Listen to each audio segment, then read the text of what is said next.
So, hello students, this is the introduction to your lesson on the Brexit. You can find the lesson with the guidelines on my website reesonomics.eu under European Economics, and this is lesson 13, the Brexit. So here's a little introduction before we go through the presentation together. First of all, why leave the EU? So we're going to look at a few different reasons that people voted to do that. First of all, historical differences, as we've already seen when Britain applied to join the EEC, the European Economic Community. Twice de Gaulle turned them down against the advice of his own advisors, against the opinions of the other members of the EEC. So it wasn't a very good start to joining a club. But if we go back further, let's go back beyond the EEC. The United Kingdom, or Britain, has never been invaded since 1066. 1066 was the Norman invasion by William the Conqueror, who occupied all of England, part of Wales, and part of Scotland. And since then, Britain's never been occupied, and it stood alone, facing the Germans in the Second World War, and survived. So that there's this feeling somehow that Britain is invincible and can stand alone. And of course, it's an island, which helps as well. The UK, we must remember, was the richest country in the world. It had just taken over from the Netherlands, and this was partly due to its colonization, its empire, later on due to the Industrial Revolution, and basically the British had control of the trade routes at sea. We had better ships, we had better technology. Militarily, we were powerful, and by controlling the trade routes, that meant that we could be very rich. And as we then forcefully colonized much of the world, this then gave us an enormous market and resources. So the UK was the top global power at the time. As they said at the time, the sun never set on the British Empire, because wherever you were in the world, the sun was always shining somehow on part of the British Empire. Not only our little trading islands that we had, like Cyprus and Malta and the Falkland Islands, but if you think of it, at certain times through history, the USA, British, Canada, Australia, New Zealand, India, much of Africa, part of the Middle East. So this gave Britain wealth and power, and that they thought they could always run the world as they wanted to. Things started to collapse after 2 world wars. War is expensive, and basically the British used up all their gold resources. We got into debt in order to fight those 2 world wars, mostly by selling our gold to the Americans. And then at the end of the Second World War in 1944, the pound zone, which was our preferential trade area and kept our colonies and our ex-colonies trading with us in pounds, this was broken at the Bretton Woods Conference. The Americans wanted to break the British financial hegemony, which they did. So Britain now found itself without its pound trading zone. It saw the start of decolonization. We no longer had the wealth to run our empire, and it was the beginning of the descent. We'll come back later to why the British wanted to leave. So why did the British want to join the European Economic Community if they felt so independent? Well, things weren't going well. The British had decided not to join the European Coal and Steel Community, the ECSC. They had decided not to join Euratom. These were the founding institutions before the creation of the European Union. And in the beginning, they didn't want to join the EEC, but they saw their economy failing, and they saw the economies of Germany and France starting to do rather well. So they thought, well, maybe after all, being part of a free trade zone could be beneficial to the economy. And at the time, they then voted. 67% of the British voted to join the EEC. But this was not the European Union. This was not a political superpower. This was a free trade area, no barriers to trade, and that interested them. They were then disappointed because they thought joining the EEC was going to provide them with wealth and a better market and more sales, and it didn't happen. Margaret Thatcher, the Iron Lady, then became quite belligerent in Europe, and she rejected what she saw as a political move to create a European superstate. And she insisted on her famous rebate. She said the British are paying more than we're getting back. Well, that's the whole purpose of the European community, if you like, is to have a solidarity system where the richest put more in than they get back. And she basically blocked the system politically, and famously she is quoted as saying, we want our money back. And as she blocked the political process, in the end she got her rebate, which obviously upset other countries because they thought this wasn't really fair play. This is not playing cricket, as we would say in Britain. In other words, if you're part of a club, you should all have the same rules. Britain did, however, belong to the European rate mechanism, where the idea was to try to tie currencies together. If you remember from previous classes, the Europeans were pretty worried after the collapse of the Bretton Woods Agreement on tying currencies to the dollar. Nixon had pulled the dollar out of the dollar gold agreement, and suddenly the British realized that relying on the dollar was no longer as solid as they thought it was, and that maybe we should start harmonizing our currencies in order to have our own currency. Well, if you belong to the European rate mechanism, you have to tie your currency to the average of the other currencies.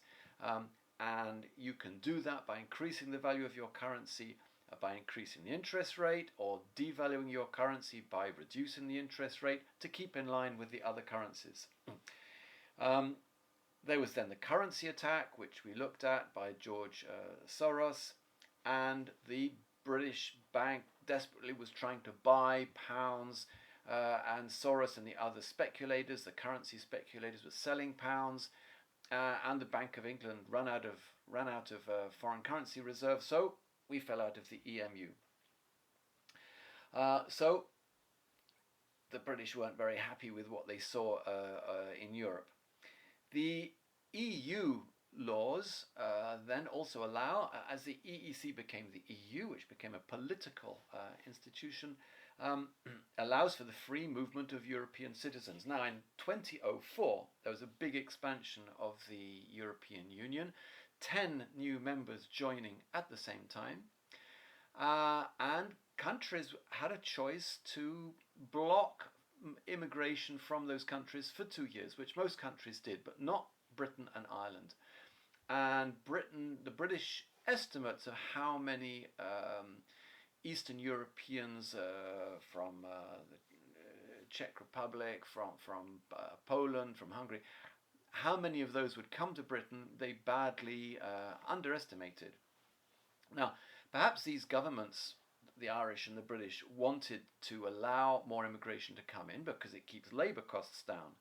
If you have a pool of unemployed labour, then it keeps the labour costs down. If you're working, of course, and you see these immigrants coming in, and that your career opportunities are worse, your salaries are worse, your pay rise is less likely to happen, then obviously you're very unhappy about immigration. And one or two figures, before Poland joined the European Union, Polish immigration, the total of Polish immigrants in the UK was about 1 million. In just 3 years, it was about 2.4 million. The gap between emigration out of the UK and immigration into the UK went from about 50,000 of more immigrants than emigrants a year to 250,000 in 2004. So this was a destabilizing factor. The average Briton saw the effect on their salaries and employment opportunities, and they related this to the European Union, to the European, to belonging to the EU. And if you look at the European Commission's Eurobarometer, the Eurobarometer we've looked at, it's always interesting to see the different opinions around the member states of the European Union.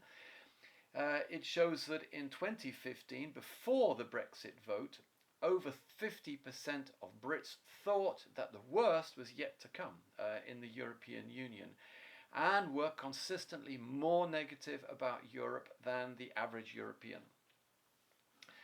David Cameron was the Prime Minister at the time, and he had promised a UK referendum on remaining a member or not of the European Union. And he pushed for a stay vote in spite of the fact that he was constantly criticising the European Union in Parliament. This was political in order to keep his anti-European conservative members happy. Then he took a very anti-European approach, and some of his speeches in Parliament I find pretty shocking. And then he says to the people, well, you should actually vote to stay in the European Union that I've been telling you is so bad. So, well, that's politicians for you. So the people voted to leave the European Union. It wasn't a big win. It was 51.8% of the people voted to leave. The Scottish, as we're going to see later, we'll see the results. The Scottish wanted to stay. Certain half of Wales wanted to, the coastal part of Wales wanted to stay, the rest wanted to leave. So we'll see the figures later on during the presentation. Did the British people know what they were voting for? Well, probably not. Most of the politicians didn't understand Europe. They didn't understand the consequences. They had little idea about the consequences of the vote. And how could the people decide between fact, rhetoric, and ignorance, if you like? It was very difficult for them. It's too technical. No one had ever left the European Union before, so this was uncharted territory. They heard that they were going to save enormous amounts of money, that could refloat the ailing health system. Of course, what they didn't realize is that you put money in, but you also get money back. And nobody told them about the divorce bill. Well, when you get divorce, you have to pay the divorce bill, and the divorce bill for the UK is going to be between 40 to 60 billion euros. This is because within the 7-year budget, the UK already has commitments. And those budgets have already been set, so the UK has to see through those budget payments. They also heard that over half of UK trade was outside the European Union, which was true if you take invisible trade into account, invisible trade being banking, insurance, finance, is true. But what nobody told them was that all our trade outside the European Union was run via European trade agreements. So if we're trading with Singapore or the Philippines, it's via a European trade agreement. And now the UK is finding itself in a situation where it's going to have to renegotiate not only find an agreement with the European Union, with the single market, but also with every other partner. And in fact, just after the referendum, the British government sent out an urgent request. They said we need 400 specialists in international trade for negotiations, but they didn't have them because the European Commission does the negotiations for European trade agreements. They hadn't really thought through the problems of the Northern Ireland border. North Ireland is part of the United Kingdom. There had been wars between Northern Ireland and Ireland, and the European Commission said there's no way we're going to have a barrier. So where was the barrier going to be? That hadn't been thought through. What was the result going to be for fisheries, for example? If you're in a club, the other countries can come and fish in your waters. So some of the fisheries thought, great, we can stop the Spanish and French. Now they can't fish in our waters. But the British export their fish to France, and the European Commission said if you don't allow our ships into your waters, well, there's going to be a 200% import tariff when your boats come to try and sell their fish in Europe. So again, it's complicated. There's a lot of things that hadn't been really sorted out. So after the British referendum, my prediction was that, number one, the Commission would give the British more time to consider its vote, that the government would change once the people had realised the consequences of leaving, that opinions would change, the government would fall, there would be a new government, that the new government would have a second referendum, and that the people would then vote to stay, which at the moment they would. If you look at the polls at the moment, a lot of people who are undecided, but a small majority in favour of staying in the European Union. If there were a second referendum, my prediction looked quite good. The European Commission was doing what I expected, but the British government didn't allow a second referendum. So the socialists didn't win power, and unfortunately there was no second referendum, which could have given people a chance to choose again. Interestingly, the French President Macron, he said, you've already voted, it's democratically correct that you respect the vote of the people. He completely forgot that when there was a referendum in France concerning the new treaty for a constitution, the people voted against that treaty for a new constitution, and obviously the French government said, well, the people didn't understand, it's too technical, so we'll ignore their vote and the parliament will decide. So when I hear Macron telling the British that they should that we should respect their vote, I think he ought to sort of know his own history a little bit. Anyway, that's the introduction. We're now going to go through the slides, in which I'll project the slides on the wall, and I'll give you a commentary as we go through that. And you can follow the guidelines, which are at the beginning of the lesson.